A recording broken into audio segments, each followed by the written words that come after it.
I came home late that evening, my shoulders aching from the weight of another long day. All I wanted was the comfort of her arms, the kind of hug that used to melt away every burden.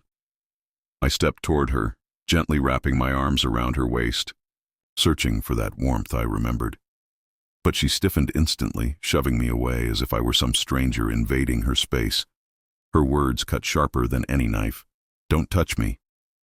For a moment I stood frozen, unable to process what had just happened. The living room felt colder, the air heavier, my own heartbeat echoing in my ears. I wanted to ask her why, to demand an explanation, but the silence between us roared louder than any answer she could give. Was this the moment love died? Did years of laughter and promises come down to this one rejection? She didn't even look at me after saying it.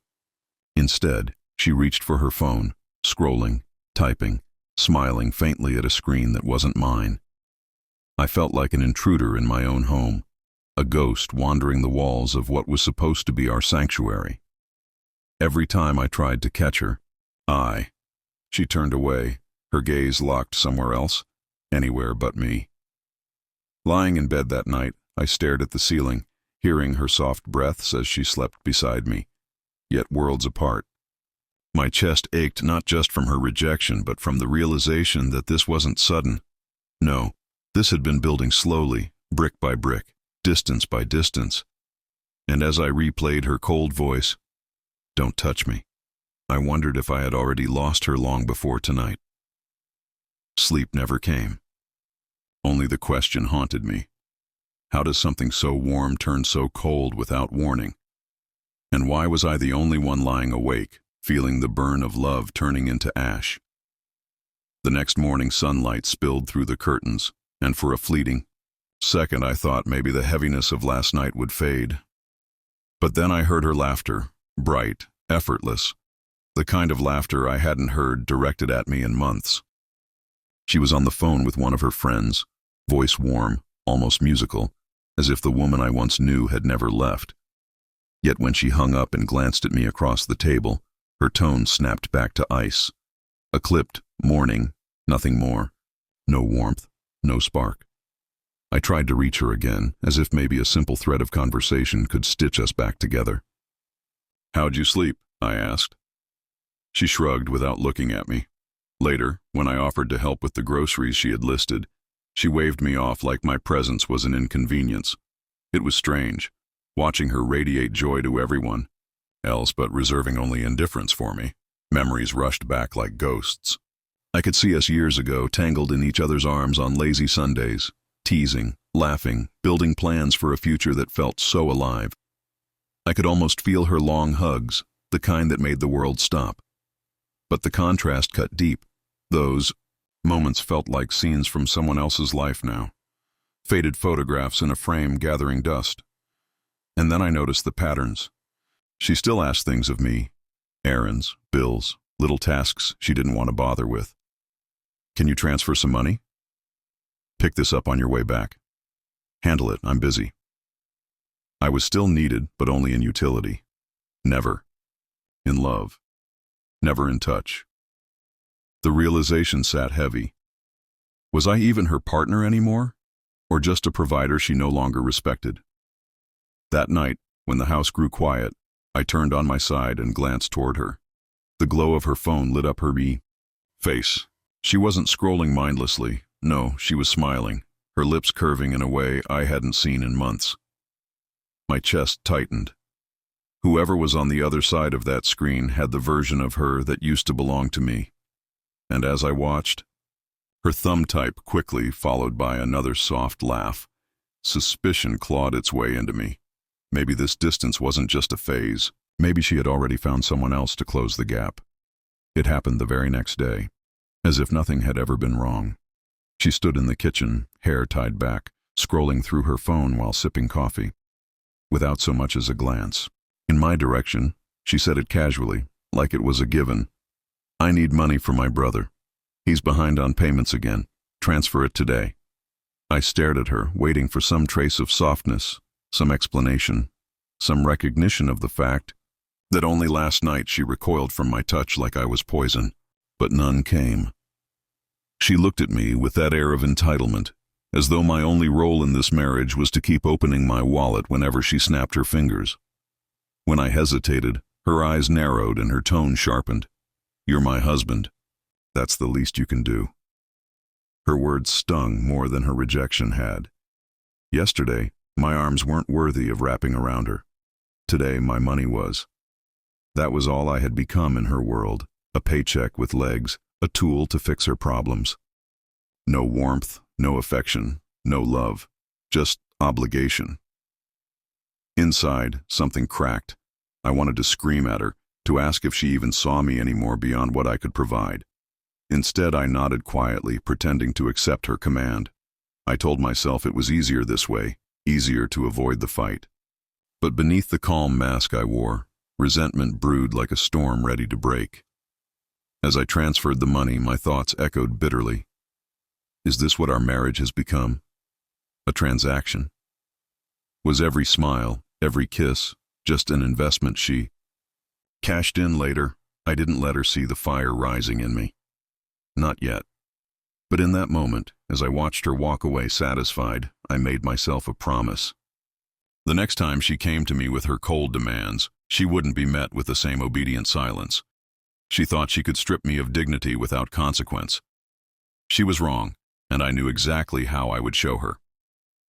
The following morning, she came to me with the same tone she always used, sharp, commanding, certain I would obey. "Did you transfer the rest of the money?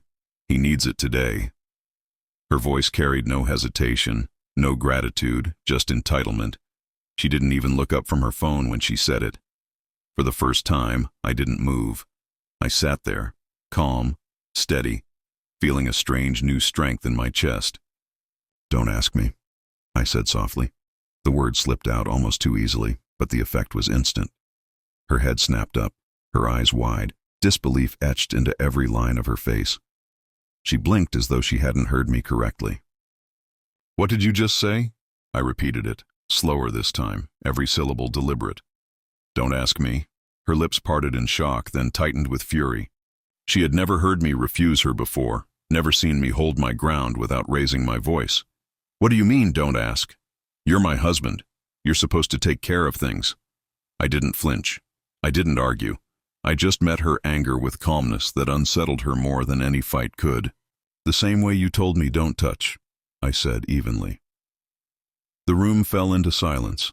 She stood there, trembling with rage, her face a storm of confusion and indignation. For years, I had been the one to bend, to soften, to keep peace at the cost of my own dignity. But in that moment, I felt something lift off me, like chains breaking, like I had reclaimed a piece of myself she thought was gone. Her breathing grew heavy, her fists clenched at her sides. And then, with a scream muffled under her breath, she spun on her heel, storming toward the door. The slam shook the walls of our home, but for once, the sound didn't make me small. I sat there in the echo of her exit, calm as stone. That was the first brick I laid in the wall of my quiet revenge, and it felt unshakably good.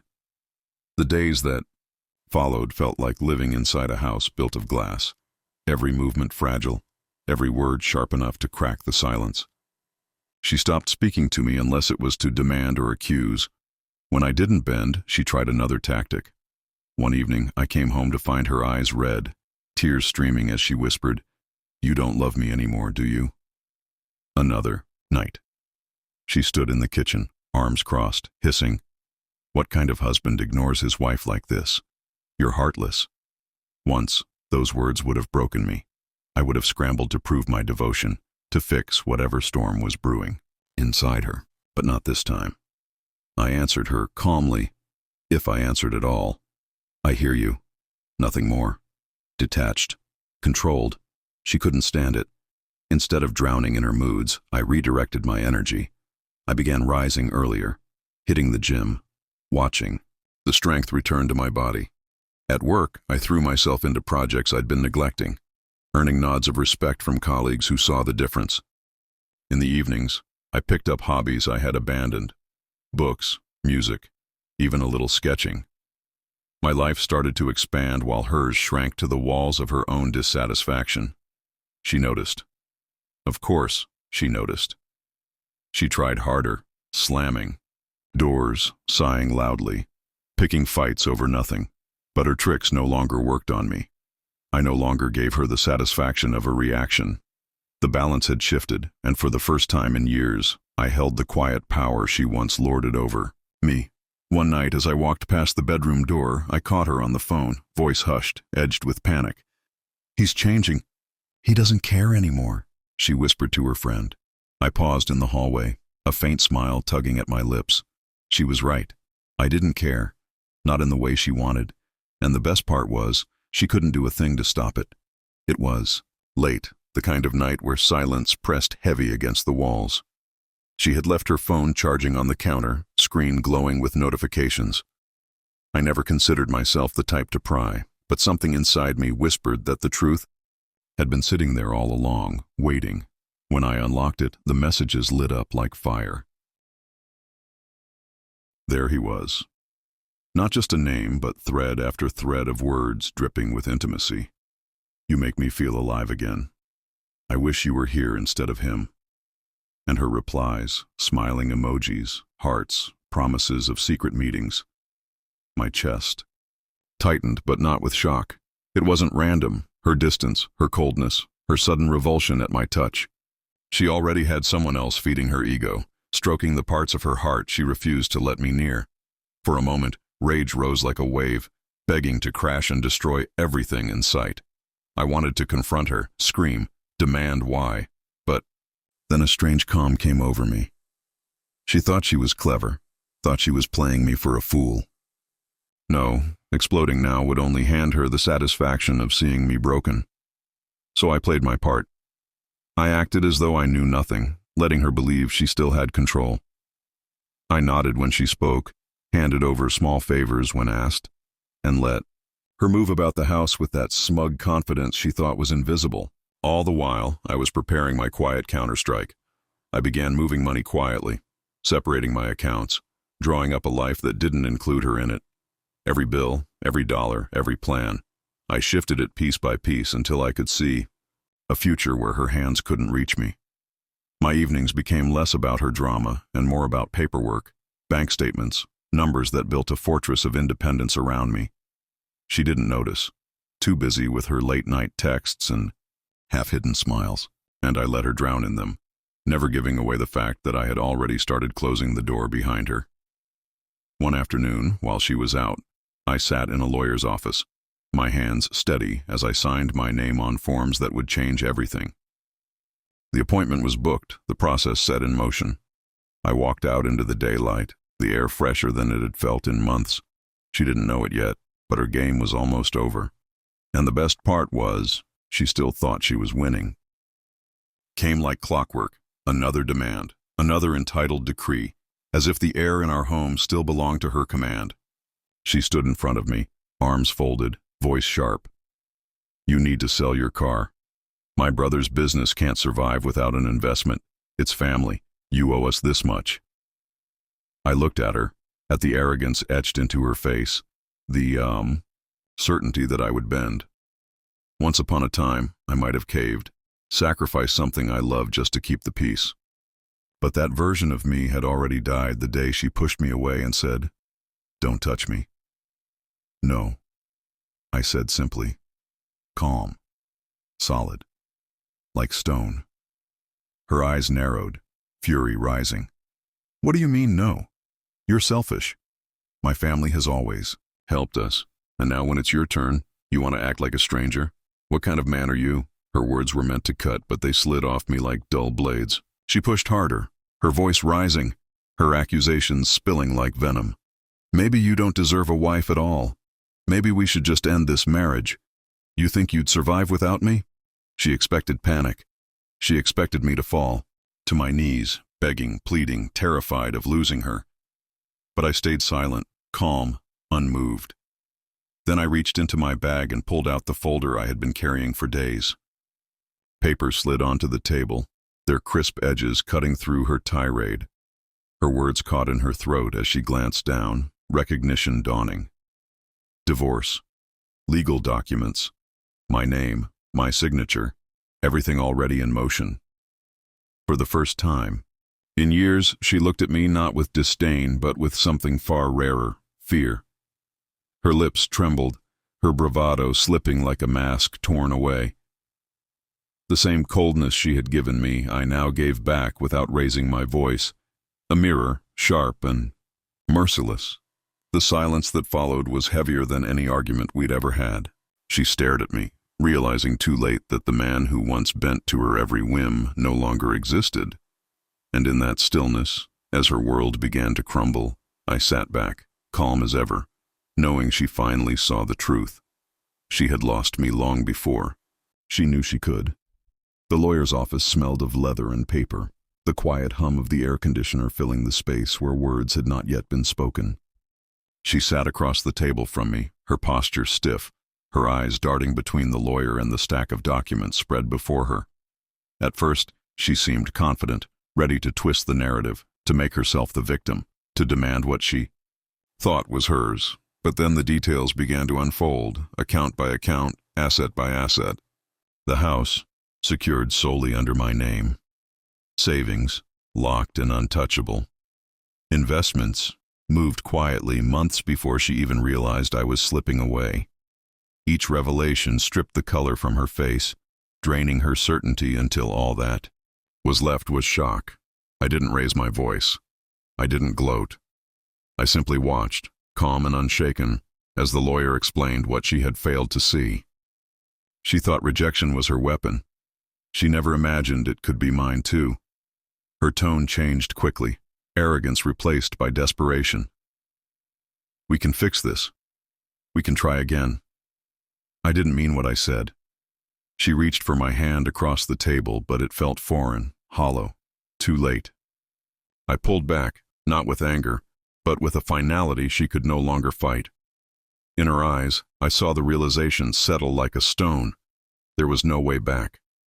The power she wielded so carelessly, the coldness she used to push me away, had carved a canyon between us too deep to cross, and in the quiet of that room, as her pleas echoed off walls that would never hold love again, I understood something I had been too blind to see before. Love doesn't die in fire and fury. It dies in silence, in the empty spaces where warmth used to live. Once gone, nothing can bring it back. She said, "Don't touch me." I said, "Don't ask me." And that was the end of us.